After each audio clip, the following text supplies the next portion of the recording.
ಈ ಬಾರಿಯ ಬಿಗ್ ಬಾಸ್ನ second runner up Ashwini Gowda public TV ಜೊತೆ ಇದ್ದಾರೆ. ನೇರವಾಗಿ ಮಾತನಾಡಿಸ್ತಾ ಹೋಗ್ತೇನೆ.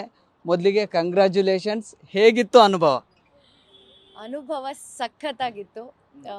ಒಂದು ದೊಡ್ಡ ಯುದ್ಧಕ್ಕೆ ಹೋಗಿ ಗೆದ್ದು ಬಂದಿದ್ದೀನಿ ಅನ್ನೋಷ್ಟು ಖುಷಿ ನನ್ನಲ್ಲಿದೆ. ಏನು ಕಲ್ತ್ಕೊಂಡ್ರಿ, ಏನು ಕಳ್ಕೊಂಡ್ರಿ? ಓ, ಕಲಿಯುವಂಥ ತುಂಬಾ ಇದೆ ಬಿಗ್ ಬಾಸ್ ಮನೇಲಿ. ಏನೇನು ಕಲ್ತಿಲ್ಲ ನಾವು ಇಷ್ಟು ವರ್ಷ. ಬಹುಶಃ ನಾವು ಕಲಿದೇ ಇರೋದೆಲ್ಲ ಬಿಗ್ ಬಾಸ್ ಮನೇಲಿ ಕಲಿತೀವಿ. ಗಳಿಸಿದಂತೂ ತುಂಬಾ ಇದೆ. ಹೊರ ಜಗತ್ತಲ್ಲಿ ನಾವು ಎಷ್ಟೋ ಸಲ ನೇರ ಏನು ಹೇಳೋದೇ ಇಲ್ಲ.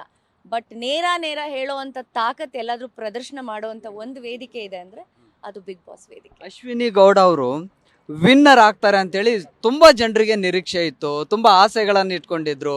ದೇವಸ್ಥಾನಗಳಲ್ಲಿ ಪೂಜೆ ಪ್ರಾರ್ಥನೆ ಜೊತೆ ಕ್ಯಾಂಪೇನ್ಗಳನ್ನು ಶುರು ಮಾಡಿದ್ರು. ಬಟ್ ಎಲ್ಲೋ ಒಂದು ಕಡೆ ಮಿಸ್ ಆಯಿತು ಅನ್ನೋದು. ಎಸ್, ನನಗೂ ಆ್ಯಕ್ಚುಲಿ ಅದು ಇನ್ನೂ ಒಂದು ಸ್ವಲ್ಪ ಅರಗಿಸ್ಕೊಳ್ಳೋದಕ್ಕೆ ಕಷ್ಟ ಆಗ್ತಿದೆ. ಯಾಕೆಂದರೆ ನಾವು ಬಿಗ್ ಬಾಸ್ ಮನೆ ಒಳಗಡೆ ಇದ್ದಾಗ ಹೊರ ಪ್ರಪಂಚದಲ್ಲಿ ಏನಾಗ್ತಿದೆ ಅನ್ನೋ ಒಂದು ಸಣ್ಣ ಊಹೆನೂ ನಮಗಿರಲ್ಲ. ಬಟ್ ಇಷ್ಟು ಜನರ ಪ್ರೀತಿ, ಇಷ್ಟು ಅಭಿಮಾನ, ಇಷ್ಟೊಂದು ನಾವು ಗಳಿಸ್ಕೊಂಡಿರ್ತೀವಿ ಅನ್ನೋದು ನಮಗೇನೂ ಗೊತ್ತಾಗಲ್ಲ. ಮನೆ ಒಳಗಡೆ ಇದ್ದಾಗ ನಾವು ಮಾತಾಡ್ತಾ ಇರ್ತೀವಿ, ತುಂಬ ಸರಳವಾಗಿ ಬದುಕ್ತಾ ಇರ್ತೀವಿ. ಬಿಗ್ ಬಾಸ್ ಮನೇಲೂ ಅಷ್ಟೇ, ನಾವು ಅಷ್ಟೇ ಸರಳತೆಯಿಂದ ಬದುಕ್ತಾ ಇರ್ತೀವಿ.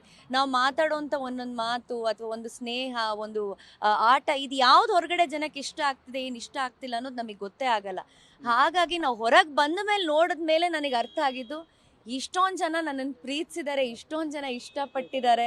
ಅದಕ್ಕೋಸ್ಕರ ಇಷ್ಟು ದಿನ ನಾನು ಬಿಗ್ ಬಾಸ್ ಮನೇಲಿ ಇದ್ದೆ. ಯಾಕಂದರೆ ಪ್ರತಿ ವಾರ ನನಗೆ ಆಶ್ಚರ್ಯ ಆಗೋದು, ಏನಕ್ಕೆ ಬಿಗ್ ಬಾಸ್ ಮನೇಲಿ ನನ್ನನ್ನು ಉಳಿಸ್ಕೋತಾ ಇದ್ದಾರೆ, ಏನಕ್ಕೆ ಉಳಿಸ್ಕೋತಿದ್ದಾರೆ ಅಂತ. ಬಟ್ ಹೊರಗಡೆ ಬಂದ ಮೇಲೆ ಅರ್ಥ ಆಯಿತು, ಅಷ್ಟು ಜನರು ಪ್ರೀತಿ ಇದ್ದಿದ್ದರಿಂದ ನಾನು ಆ ಮನೇಲಿ ಅಷ್ಟು ದಿನ ಉಳ್ಕೊಂಡೆ. ನಿಮ್ಮ ನಿರೀಕ್ಷೆ ಹೇಗಿತ್ತು ಮೇಡಮ್? ವಿನ್ ಆಗೇ ಬರ್ತೀನಿ ಅನ್ನುವಂಥದ್ದಿತ್ತಾ, ಟಾಪ್ 3ಯಲ್ಲೇ ಉಳ್ಕೊತೀನಿ ಅನ್ನೋದಿತ್ತಾ? ನಿಮ್ಮದು ಏನಿತ್ತು ನಿರೀಕ್ಷೆ? ನೇರವಾಗಿ ಹೇಳಬೇಕು ಅಂದರೆ ನಾನು ಯಾವುದೇ ನಿರೀಕ್ಷೆ ಇಟ್ಕೊಳ್ಳದೆ ಬಿಗ್ ಬಾಸ್ ಮನೆಗೆ ಹೋದಂತಹ ವ್ಯಕ್ತಿ ನಾನು. ಯಾಕೆ ಅಂತಂದರೆ ಈ ಹಿಂದೆನೂ ನಾನು ಯಾವತ್ತೂ ಬಿಗ್ ಬಾಸ್ನ ನೋಡಿದವಳೆ ಅಲ್ಲ.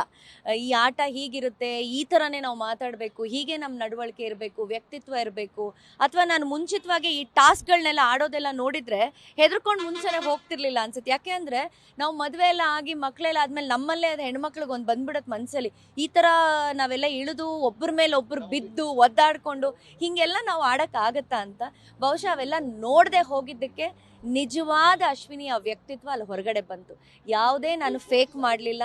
ಯಾರನ್ನೂ ಕೂಡ ನಾನಲ್ಲಿ ಇವ್ರನ್ನ ಇನ್ಸ್ಪಿರೇಷನ್ ಆಗಿ ತೊಗೊಂಡೆ ನಾನು ಬದುಕದೆ, ಅಥವಾ ಅವ್ರನ್ನ ಕಾಪಿ ಮಾಡಬೇಕು, ನಾನು ಕಪ್ಪನ್ನ ಗೆಲ್ಲಕ್ಕೆ ಅಂತ ಖಂಡಿತ ನಾನು ಮಾಡಲಿಲ್ಲ.